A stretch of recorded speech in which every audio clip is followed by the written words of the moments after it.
Sitabi kayo!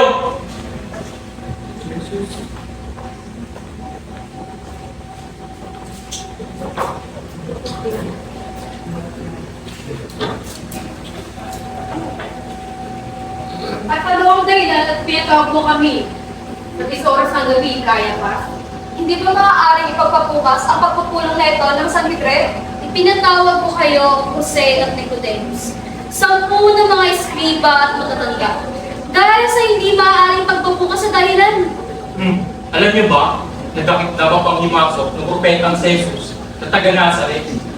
At kailangan natin siyang iligpit para hindi na lumaki ang ating problema. Problema? May problema ba tayo? Itinaboy niya ang mga malalakad sa templo at tinawag niya akong magnanakaw.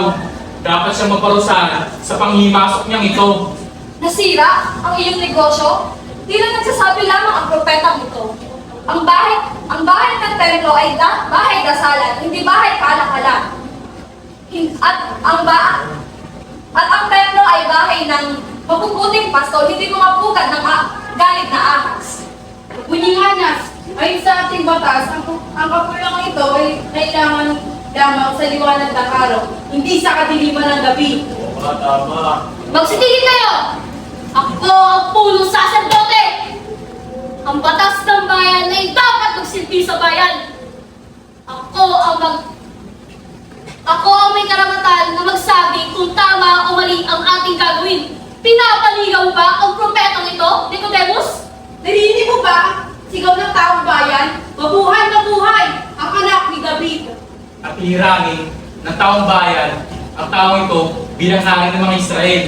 Hindi magugustuhan ito ng mga Romano, lalo magdurusa ang ating bayan.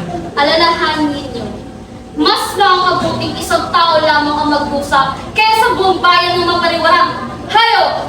Iharap ngayon sa konseo ang propetang bulaan. Magsitabi kayo!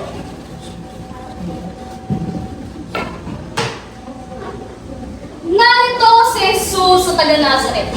Isa siyang karpintero, paminsan-minsay manggagamot, manghihilot at iba pa. Sabi nila, isa kang propeta. Paano ka naging propeta? May nagturo ba sa iyo? Nakapag-aral ka ba? Sabi nila, maestro ka raw. Ano ba ba ang iba mong tinuturo? Ayun lang akong nagtuturo sa mga sinagoga at sa templo. Huwag niyo akong tanongin. Tanongin niyo ang mga nakakarinig sa akin. Bastos! Walang galang! Sagutin mo na maayos ang punong saserdote. Kung ang mga sinasabi ko ay walang katotohanan, tanongin mo sila. Kung ang mga sinasabi ko ay pawang katotohanan, bakit ka nagagalit? Bakit ka nagagalit at nananakit ang kapwa mo? Sino? Sino ang magpapatunay ng tao ito ay samuad at dapat parusahan? Ako po. Araw-araw. Araw-araw akong humihingi ng awan sa bugal sa Bitseda.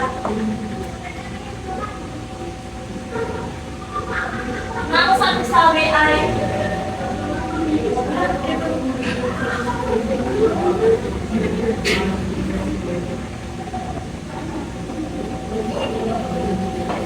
ang nagdala sa akin doon ay gagaling daw ako.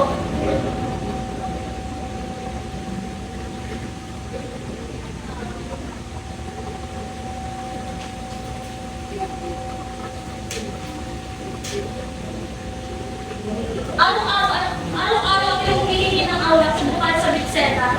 Ang nandila sa akin doon ay sabi, gagaling daw ako. Kapag nakita kong ginagalaw ng mga angkel, ang tubig sa bukal at maligo ako rito. Dumating ang tao sinasaktan ninyo. Tinanong niya ako, gusto mo ba makalakad muli? Sinagot ko siya. Ako ay 38 taon na ang buso. Makita kong rana at tubig, nagwalaw, wala namang tutulong sa akin upang makalusong ako sa tubig.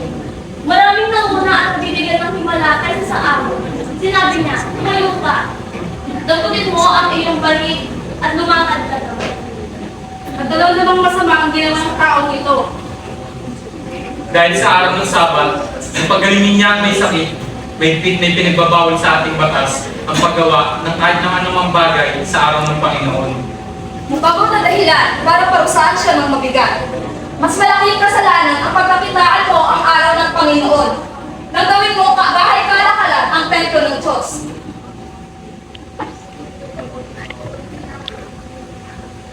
Ako, pangalan ko ay Senadonia.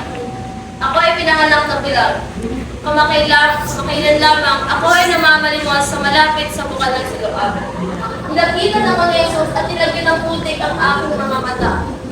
Aliyah, maghilamos ka sa bukal ng Siloam. Naghilamos ako at nakakita ko ng liwanag. At sabi nila, pinagaling ako ng anak ni David. Anak ni David, di ba ang pangalan ng ama mo ay si Jose, isang karpintero taga Nazaret?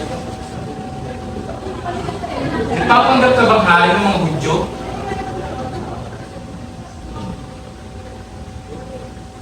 Habang ako ay nasa mundo, ako ang liwanag ng sanlibutan. Sinabi niya ito habang nasa templo ng Sayon. Iibayin ko ang templo at tatayo ko ulit sa 3 araw. 40 taong ginugulog mo may layo ang templo at itatayo lamang ng 3 araw. Ano ang akala mo sa'yo? Anak ng Diyos? Tama na! Nakarating na sa aking pandinig na ang tao ito ay nagsasabing siya ang anak ng Diyos. Sagutin mo nga ako, Jesus sa taga Nazaret. Ikaw ba ang Kristo? Ikaw ba ang anak ng Diyos? Ikaw na rin ang nagsabi nito. Ngayon ay makikita mo na ang anak ng Diyos na ay ang anak ng tao na nagluklok sa kanan ng Diyos at mananaog mula sa langit.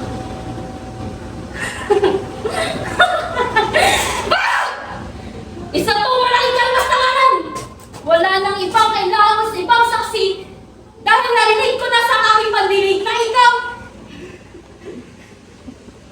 Narinig na sa aking pandinig na sa mismo na niyang galing nanggaling ang isang kalmastanganan sa pagliliwanag. Dadalhin natin siya kay Pilato. Tara na! Ano?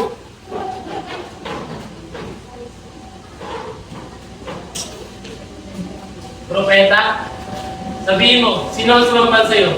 Sige nga, kung tunay kang propeta, sino ang pumalo sa iyo?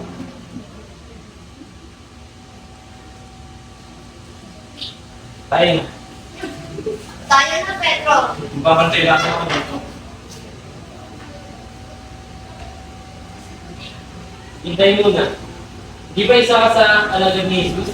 Baka nagkamali kayo ng akala, Ginoo. Hindi ko alam ang sinasabi ninyo.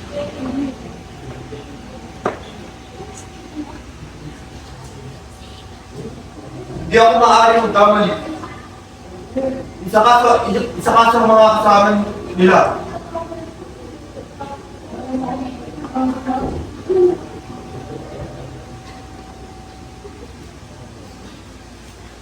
Isa ka sa mga kasama nila sa Hajin. At tumipas sa tenga ng kasama ko. Sinasabi ko sa inyo, hindi ako yun. Sa dilim ng gabi, bakit ng taong nakita niyo? Hindi ko kailangan si Jesus. Buwan ko. Ano ko na pagsapit ko? Ako na sandigan mong matumayan yung mga kamputi. Hindi ko na nga nagsabi. Nung bago tumilawak ang manok sa gabing ito, 3 beses kita itatwa. Panginoon, patawarin mo po ang aking kailangan.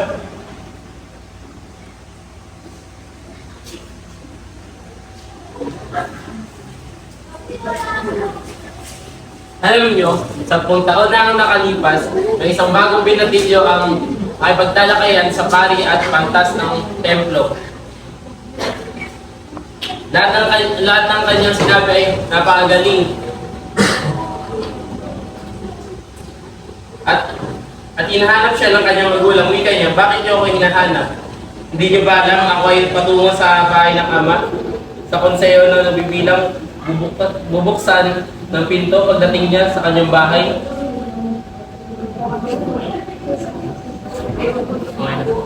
Yun lang po at maraming salamat.